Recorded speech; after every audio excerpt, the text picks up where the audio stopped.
Las noticias en contexto con Adela Coriad. Bienvenidos, gracias por estar en Contexto. Me siento muy contenta de recibirlos en esta oportunidad. Bueno, usted sabe que el tema del seguro social va a ser un tópico que vamos a tener que conversar por algunos programas, especialmente porque tenemos que empaparnos de lo que dice el documento que llevó el Ejecutivo a la Asamblea Nacional y por las reacciones que hay de cada sector que se puede ver afectado en la redacción de este documento.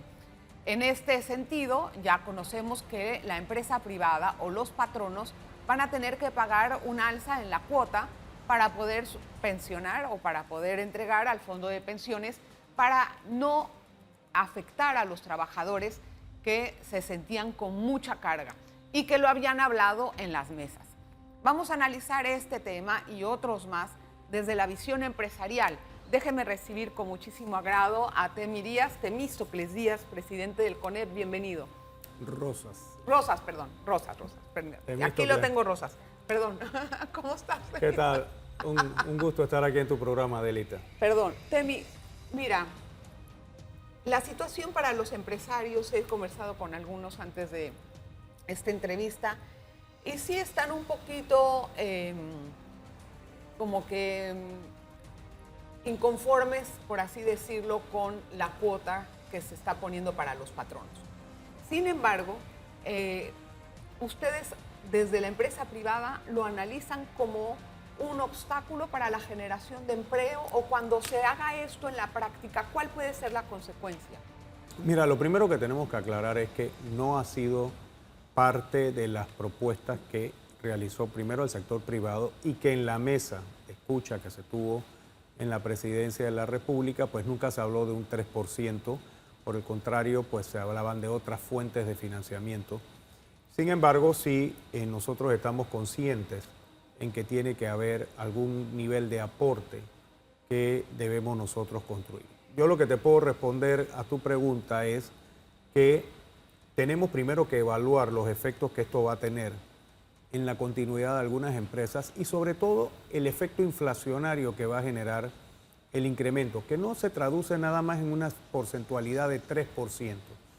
Esto en la cuota que ya paga el empleador representa un 25% y un 70% del aporte que hace el empleador. Ese es el verdadero aumento, 70% en lo que aportamos al Fondo de Invalidez, Vejez y Muerte. Hay que entender y tener claro que hoy día el aporte que hacen tanto trabajadores como empleadores se distribuye entre el Fondo de Enfermedad y Maternidad, que es el que atiende toda la prestación de servicios de salud, y del IBM. El aporte del trabajador es exclusivamente para el IBM, pero el aporte que hace el empleador es tanto al Fondo de Enfermedad y Maternidad y al Fondo de Invalidez, Vejez y Muerte. Por lo tanto, sí, podemos presumir que va a haber una condición de efecto inflacionario con este incremento del 3% y se verá cuáles podrán continuar y mantener sus operaciones y el número de trabajadores que actualmente tienen. O sea, ¿es realmente significativo ese 3% en una nómina? En una nómina microempresa, me imagino que puede ser en un una poco pyme más es fuerte. sumamente difícil. Muy difícil. Pero en otras empresas, general, en otro tipo de empresas, pero entendiendo que el 90% de las empresas son pymes. Sí, eso entonces, eso puede ser. Yo lo que puedo pensar también, y es lo que estamos evaluando dentro del Consejo Nacional de la Empresa Privada, es tener claro que tenemos que buscar alternativas y por eso hemos hablado de que la propuesta no habla ni siquiera de una gradualidad, sino que es inmediato el aporte del 3%. Nosotros veríamos muy positivo si se puede considerar una gradualidad en el incremento de esa tasa. ¿Cómo cuánta gradualidad? ¿1% al año? 1% al año, 1% cada 2 años, pudiera buscarse una figura. Cada 2 años. 5 años, en 5 años estás cubriendo el 3%.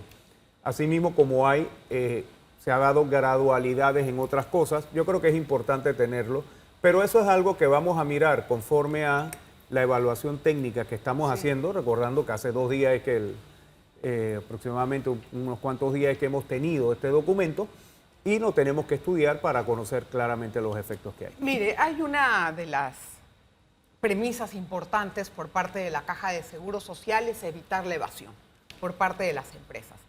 Porque se habla mucho acerca de la prescripción de casos pronto, ahora lo subieron a 20 años, las deudas que no van a prescribir en 20 años, y que hay una situación de evasión por parte de las empresas. A nivel de CONEP, ¿hay algún tipo de compromiso que se pueda hacer a la caja para evitar que esto ocurra? Para poder contribuir, o sea, yo entiendo que CONEP no puede obligar a todos sus miembros a hacer esos pagos porque no tienen ningún tipo de injerencia en ese sentido más que una recomendación. Pero me pregunto, ¿no? O sea, ¿cuál puede ser ese compromiso de la empresa privada con la caja? Mire, el compromiso que podemos nosotros tener, primero, que sí es necesario recobrar los dineros que no se han pagado. Primero, creo que ese es un elemento. No van a poder recobrar todos, Temi, porque definitivamente, hay cuentas que ni saben de dónde está la empresa. Y lo más probable es que la empresa esté disuelta. Pero sí yo creo que hay que tener 3 elementos que te quiero mostrar. Primero, el acceso rápido y efectivo al tema de pagos. Tú sabes muy bien que manejar el SIPE no ha sido la mejor solución. Hay que tomar un curso. Eso, no, y no está caído, a veces no puedes pagar electrónicamente, tienes que ir a buscar el cheque de gerencia, o sea, miles de cosas que no es fácil pagar. Segundo, tú tienes que tener sistemas digitalizados para poder tener esos controles. Qué complicado es para un empleador retirar a un trabajador de la planilla, incorporar a uno nuevo, y si ese nuevo no tiene seguro social, es mucho más complicado. O sea, tenemos que agilizar los trámites. Y tercero, tiene que haber una jurisdicción coactiva mucho más efectiva. Por parte de la Caja. Por parte de la Caja de Seguro Social. Se formó en el Tuviste cuando el director Dinomón habla de que habían casos del año 2015 que no se habían movido para nada dentro del juzgado ejecutor, y esa gestión de cobro tiene que ser mucho más activa para lograr. Pero entonces, bueno, ahí hay varios puntos, ¿no? Yo creo que lo más inmediato debería de ser la agilización de los trámites, de los procesos, facilita el pago, facilita el proceso de inscripción y vas a tener una mayor propensión de pago de los temas de la caja. Sí, pero eso requiere de una inversión importante en informática. ¿Y cuánto hemos gastado, Adelita? ¿Cuánto llevamos gastado y todavía? Si me tienen con el cuento de que ya viene digitalizado, de que ya vamos a tener, llevamos 10 años en esta historia y todavía. Yo no entiendo cuál es el obstáculo dentro de la caja para poder hacer eso. Solamente con saber, dicho por el propio director Mon, que los sistemas de información no se hablan entre sí y que yo no puedo saber una cifra, y esos estados financieros no tienen la confiabilidad porque los sistemas no lo permiten tener, ya es una preocupación. Voy a hacer la pausa, Temi, vamos a regresar enseguida con más. Hoy hablamos desde la óptica empresarial sobre el anteproyecto de ley de la Caja de Seguro Social. En breve regresamos con En Contexto. Gracias por permanecer en sintonía. Don Temi, en este gran documento que hemos podido leer muchos, lo que sí me gustaría entender es si la Cámara, los empresarios están de acuerdo con la afiliación o el pago de los extranjeros para la caja. Yo no digo que no estoy de acuerdo en eso, sino la pregunta es que en la redacción explica que estén o no con permiso de trabajo. Eso me causa un cortocircuito. ¿Cuál es la visión de ustedes? Mire, es que aquí tenemos que combinar varias legislaciones. Una cosa es primero tener tu estatus migratorio y después tu estatus laboral que te permita. Pero yo quiero personas que tengan un permiso de trabajo expedido por el Ministerio de Trabajo y Desarrollo Laboral, tiene capacidad plena de poderse incorporar al sistema de la Caja de Seguro Social. Esto te da estabilidad, porque ¿qué pasa con un extranjero que no tiene la certeza de que va a tener una seguridad? Se va a quedar aquí, no está aportando a buscar otras figuras para poder recibir sus emolumentos. Yo creo que sería una medida muy conveniente que aquel que ya tenga permiso de trabajo pueda incorporarse a la Caja de Seguro Social, y eso facilita mucho, tanto para el empleador como principalmente para el trabajador. Cuando usted contrata a una persona, ¿usted quiere que esa persona esté emplanillada o preste un servicio profesional? Hay negocios en donde los servicios están tercerizados y que no necesariamente. Yo te pudiera decir que por lo menos para servicios de mantenimiento y aseo tú tercerizas ese servicio. Pero eso a su vez genera una empresa. que tiene trabajadores y que sí van a recibir su pago de su cuota y demás.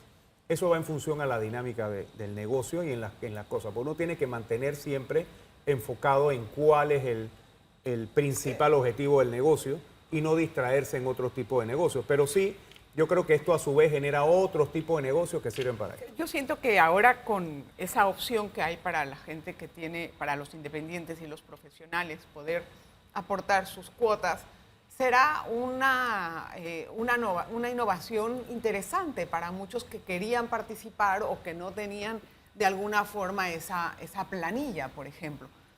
Si yo fuera independiente, yo la verdad que yo sí me metería a aportar. Es un tema que si hoy podemos tener mayor rapidez en el proceso de incorporación. Bueno, eso sí, porque si me van a hacer la vida pesada. 8, 10 meses y 25 como en la veces DGI allá. antes para pagar un impuesto era, Dios mío. Y llegar allá fila. y hacer fila. Ahora ya se puede hacer por tarjeta de crédito, chao. Pero tienen que mover eso. Otra de las cosas que hay una gran preocupación es el aporte del gobierno de turno, el aporte del Estado para el sistema de pensiones. Y en esto el grueso son los 966 millones de dólares que dijo el ministro Chapman. Esa es una cifra que se va a hacer una revisión cada X tiempo. ¿A ustedes les preocupa la cifra? ¿Les preocupa el nivel de ingresos o cómo observan esto? Mira, estamos viendo y estudiando las propuestas que ha dado el ministro de Economía para determinar el origen de fondos, de cómo va a salir. Supuestamente va a venir de la reducción o el incremento en el cobro de impuestos. Esto también toma en cuenta que esa es la base del presupuesto 2025.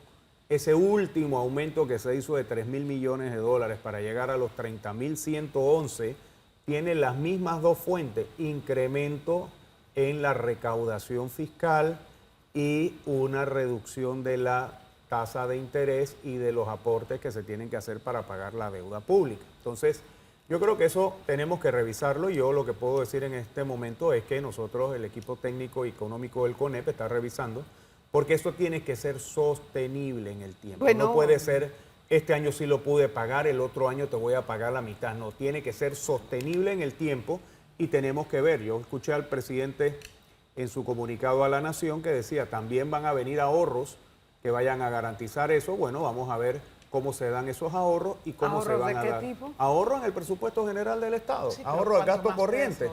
¿Dónde vamos a ver? Queremos ver esos planes para garantizar este pago de 966 millones.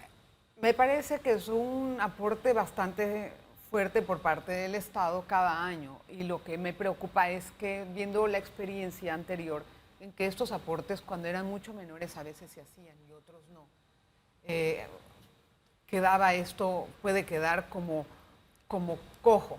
¿Cuál puede ser, bueno, además de una ley que debe de respaldarlo, pues no sé, la medida de coerción al Estado si no lo paga? ¿Cómo vamos a Creo que poder? Vamos a quedar en lo mismo, Adelita. Mira, la ley 51 del 2005 establecía una obligatoriedad. Claro. ¿Qué pasa si no lo pago? No pasa nada. No pasa nada. La ley del Fondo de Ahorro de Panamá establecía que se tenían que remitir los dineros. ¿Y qué pasó? No se remitieron, al final tuvieron que emitir deuda y no pasa nada. Por lo tanto, ahí es un compromiso del órgano ejecutivo de contener los dineros e irlos remitiendo a la Caja de Seguro Social. Por eso es importante el origen de fondos para determinar la sostenibilidad y continuidad. Y además han hablado de una revisión a la alza dependiendo de la canasta básica.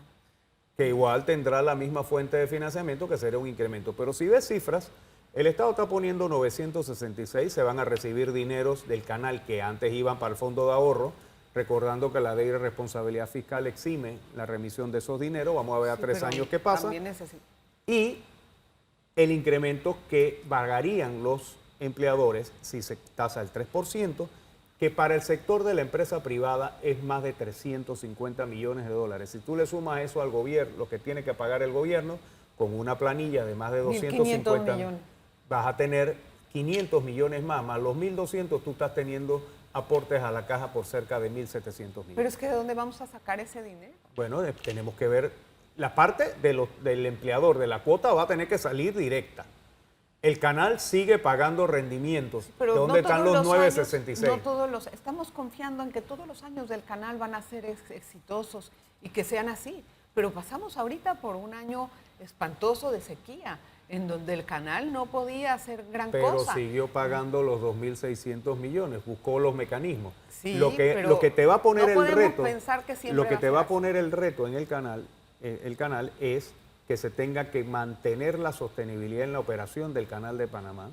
Después hablaremos de Río Indio porque hay que garantizarle Eso es la otra sostenibilidad para que pueda producir y es una empresa que pueda ser más eficiente pueda lograr esos rendimientos, que los ha venido pagando. Yo no tengo duda que el canal puede pagar eso.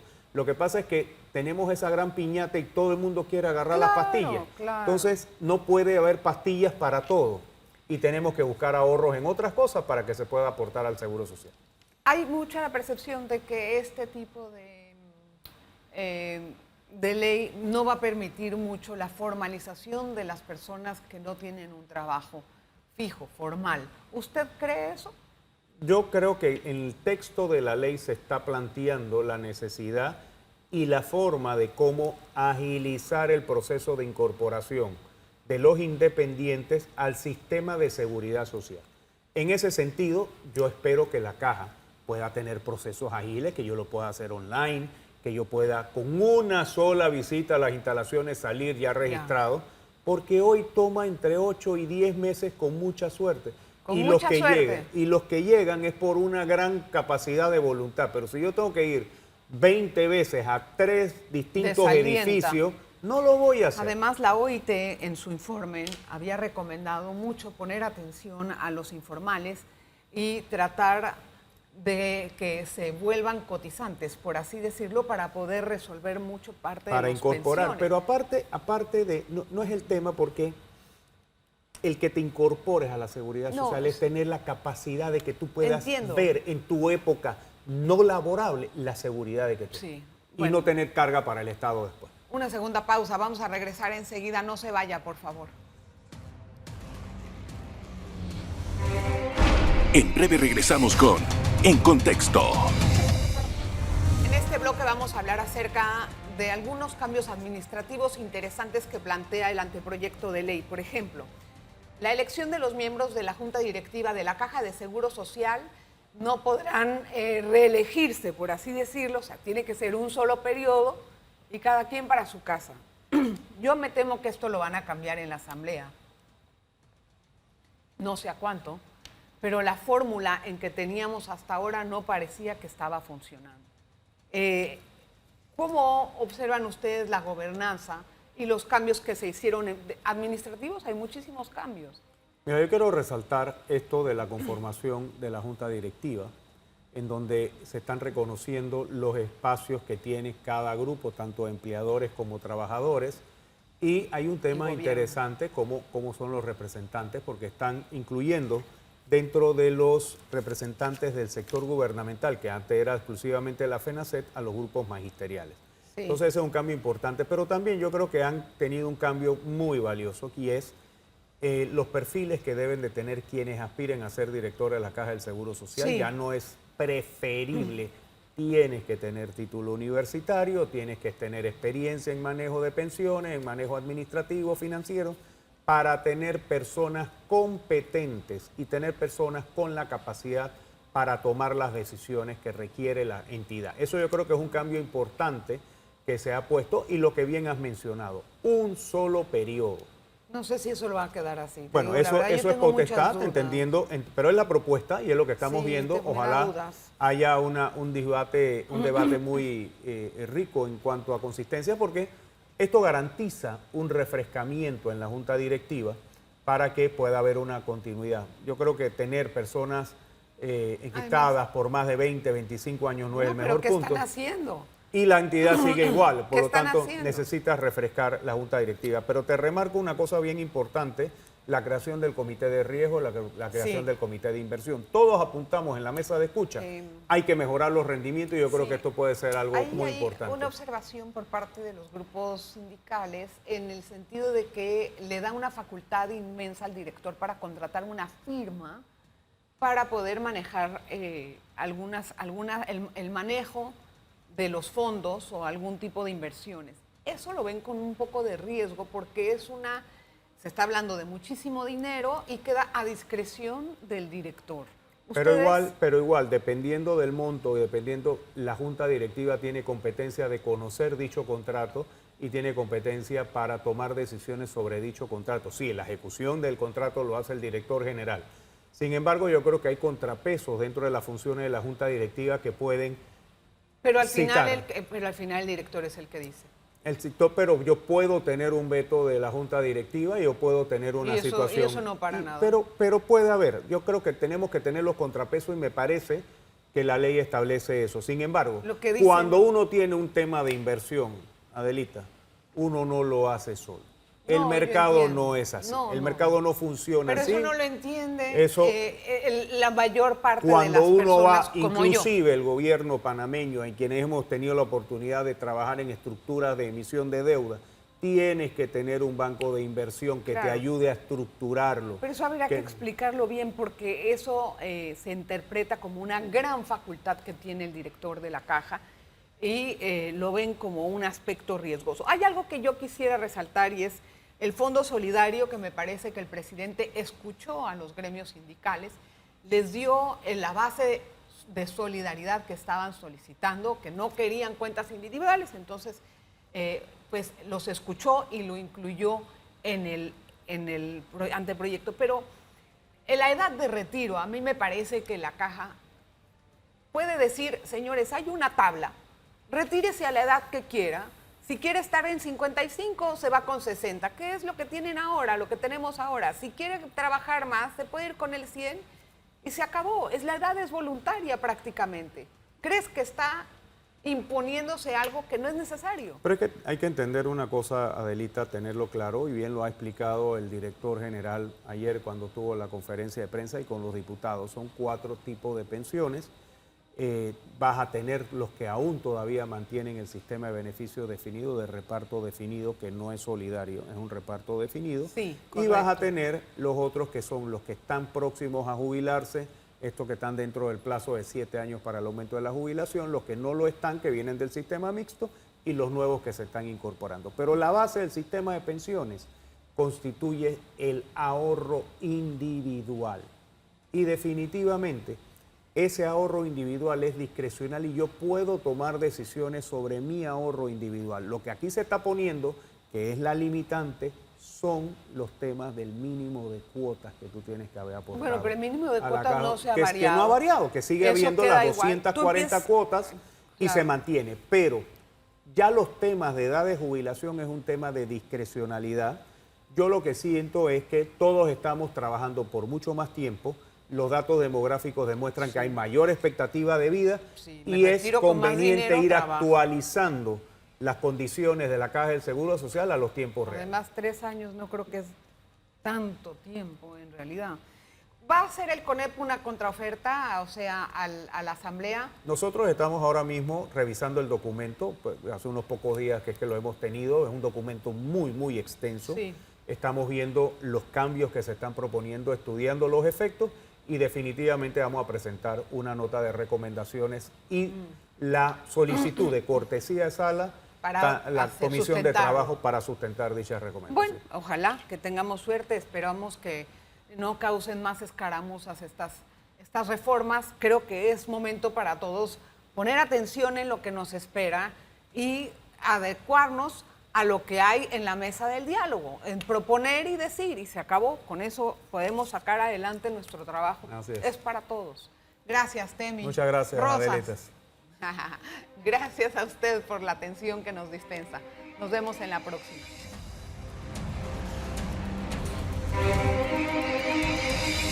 Las noticias en contexto con Adela Coriad.